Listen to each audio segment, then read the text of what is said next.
Hello guys, welcome back to our channel English with Kondaya sir. Today we are going to learn about have to and has to. Have to మరియు has to ల గురించి ఇవాళ మనం నేర్చుకోబోతాం. ఈ have to లేదా has to అంటే అర్థం ఏంటి? ఆల్ లీ ఎండింగ్స్ ఇన్ తెలుగు. వెళ్ళాలి, రావాలి, చెయ్యాలి, తినాలి, నిద్రించాలి, పని చేయాలి, చదవాలి, చూడాలి, వినాలి. ఓకేనా? ఇవన్నీ ఆస్పెక్ట్స్ ని కూడా మనం హ్యావ్ టు లేదా హ్యాస్ టు తో ఎక్స్ప్రెస్ చేయొచ్చు.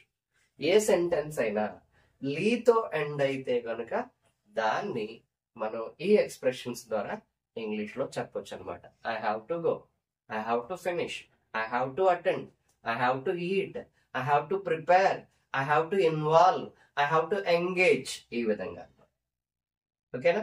నేను వెళ్ళాలి, నేను అటెండ్ కావాలి, నేను తినాలి, నేను ప్రిపేర్ చేయాలి, నేను ఇన్వాల్వ్ అవ్వాలి. ఇలా ఏ ఎక్స్ప్రెషన్ అయినా కూడా లీ ఎండింగ్ తో ఎండ్ చేస్తే గనుక హ్యావ్ టు లేదా హ్యాస్ టు అనేది వాడుకోవాలి. దీన్నే ఇంగ్లీష్ లో ఆబ్లిగేషన్ అంటారు. చేయాలి అనే పదాన్ని ఆబ్లిగేషన్ అంటారనమాట. ఓకేనా? ఇక్కడ ఎక్కడ హ్యావ్ టు వాడుకోవాలి, ఏ కేసెస్ లో హ్యాస్ టు వాడుకోవాలో నేర్చుకుందాం. చూడండి, మనకు తెలుసు కదా, ఈ హ్యావ్ అనేది ప్లూరల్ యూసేజ్ అని చెప్పుకున్నాం. I, we, you, they. I, we, you, they అనే సబ్జెక్ట్స్ తర్వాత లేదా ప్లూరల్ నౌన్స్ తర్వాత హ్యావ్ టు ని వాడుకోవాలి. I have to prepare well. నేను బాగా ప్రిపేర్ కావాలి, ప్రిపేర్ అవ్వాలి. We have to go to the market. మనము మార్కెట్ కి వెళ్ళాలి. You have to submit your certificates. మీరు మీ యొక్క సర్టిఫికేట్స్ ని సబ్మిట్ చేయాలి. They have to surrender themselves. వాళ్ళు వాళ్ళని సరెండర్ చేసుకోవాలి, లైక్ పోలీస్ ఆఫీసర్స్ కానీ అట్లా. ఓకేనా? I have to, we have to, you have to, they have to. ఈ యొక్క ఫార్మెట్ లో హ్యావ్ టు అనేది వాడుకోవాలన్నమాట.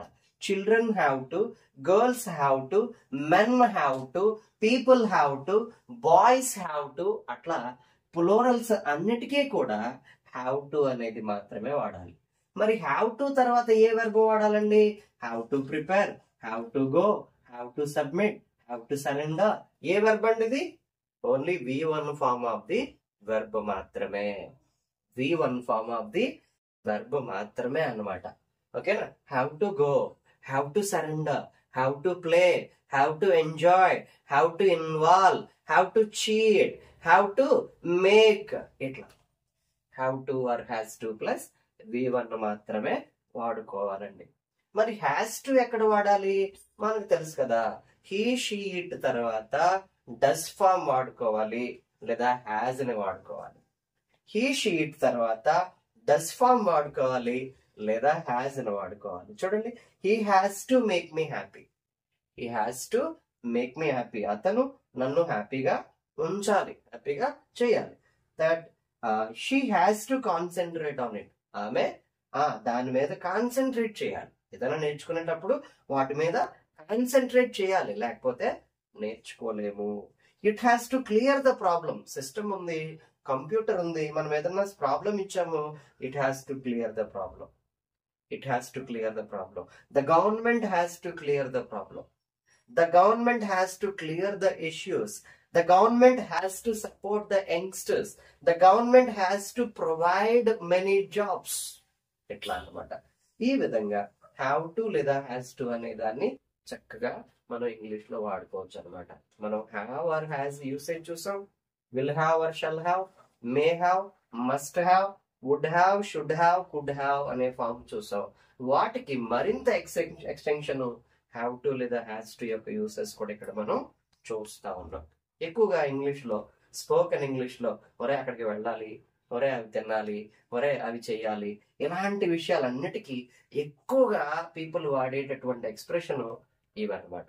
చాలా మంది ఇంగ్లీష్ నేర్చుకోవాలి, మాట్లాడాలనుకున్నప్పుడు ముందుగా నేర్చుకునేటటువంటి ఎక్స్ప్రెషన్స్ ఇవి. చాలా సింపుల్ అనమాట, చాలా సింపుల్ అనమాట. మరి వీటి మీద క్వశ్చన్స్ కానీ నెగటివ్ సెంటెన్సెస్ కానీ ఫ్రేమ్ చేయొచ్చా? ఒకవేళ చేస్తే ఎట్లా చేయాలి? క్వశ్చన్స్ కానీ నెగటివ్ ఫార్మేషన్స్ కానీ ఎట్లా చేయాలి చూద్దాం. చూడండి, I do not have to prepare well. I do not have to prepare well. So ఈ హ్యావ్ టు అనేది నేను ఏ ఫామ్ గా చెప్పాను? నేను ఇది ఒక డూ ఫామ్ గా చెప్పాను. సో ఎప్పుడైతే ఇది డూ ఫామ్ అయిందో హెల్పింగ్ వర్బ్ కి డూ కి నాట్ యాడ్ చేసుకుని మిగతా సెంటెన్స్ ని రాసుకోవడమే. I do not have to prepare well. నేను ప్రిపేర్ అవ్వాల్సిన అవసరం లేదు, నేను ప్రిపేర్ అవ్వక్కర్లేదు అని. ఓకేనా? Do I have to prepare well అంటే నేను బాగా ప్రిపేర్ అవ్వాలా, నేను బాగా ప్రిపేర్ అవ్వాలా, ఇట్లా అనమాట. Do I have to prepare well, I do not have to prepare well. I do not have to prepare well అంటే ఏమీ మార్చక్కర్ లేకుండా కేవలం డూ అనే దాన్ని ముందు పెట్టుకుంటుంటే ఇది ఒక క్వశ్చన్ అయిపోతుంది అనమాట. Do we have to go to market? Do we have to go to market?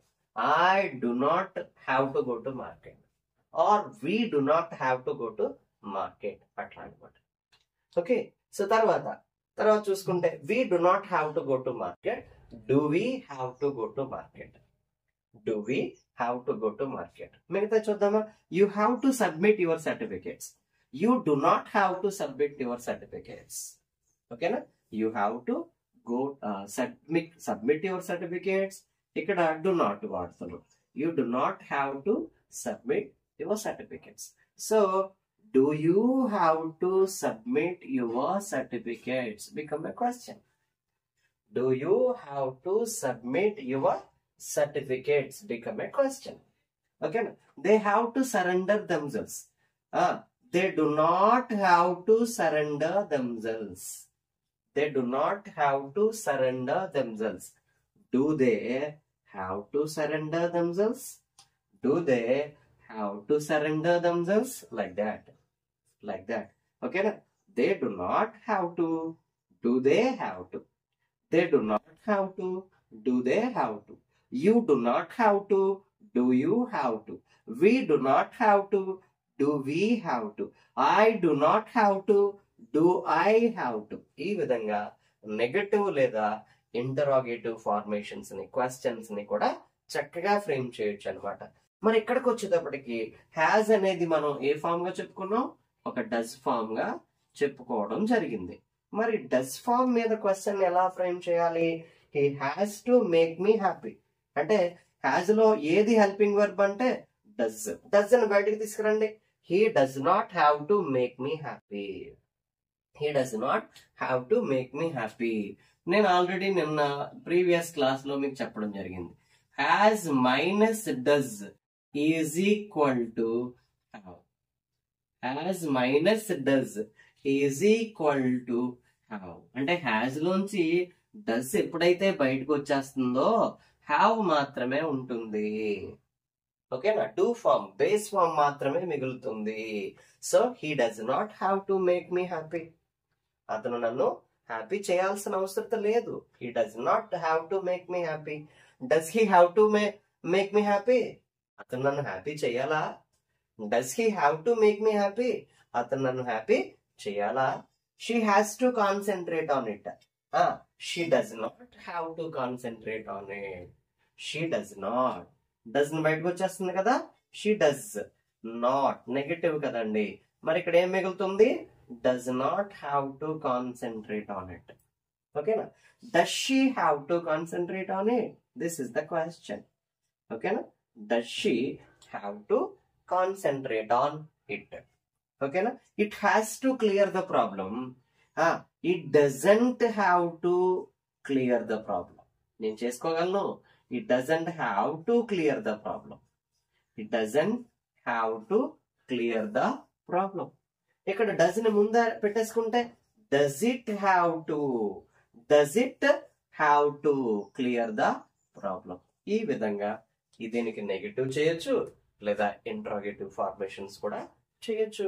చక్కగా ఇలాగా నేర్చుకుంటే ఎన్ని రకాలుగా ఇంగ్లీష్ లో మాట్లాడగలం. చాలా ఎక్స్ప్రెషన్స్ తో చాలా విధాలుగా మనల్ని మనం ఎక్స్ప్రెస్ చేసుకోవచ్చు అనమాట. ఓకేనా? మరొకసారి చెప్తాను. హ్యావ్ టు, హ్యాస్ టు అంటే వెళ్ళాలి, రావాలి, తినాలి, నిద్రించాలి, లేవాలి. ఓకేనా? స్నానం చేయాలి, క్లీన్ చేయాలి, శుభ్రంగా చేయాలి, వండాలి, వాష్ చేయాలి, ఇట్లా ఏదన్నా వెజిటబుల్స్ వాష్ చేయాలి, వాటిని వండాలి, వాటిని తినాలి, ఇట్లా లీ ఎండింగ్స్ అన్ని కూడా హ్యావ్ టు లేదా హ్యాస్ టు తో చక్కగా ఎక్స్ప్రెస్ చేయొచ్చు. ఓకేనా? ఇవన్నీ ఈ ప్లేలిస్ట్ మీరు వాచ్ చేస్తే, ఈ వీడియోస్ అన్ని మీరు క్లియర్ గా నోట్స్ ప్రిపేర్ చేసుకుంటే అద్భుతమైనటువంటి లాంగ్వేజ్ మీరు మాట్లాడగలరు. I sincerely advise you, follow all these things. I assure you that you will speak the best language. Okay? I hope you will learn. Thank you. Let's meet again.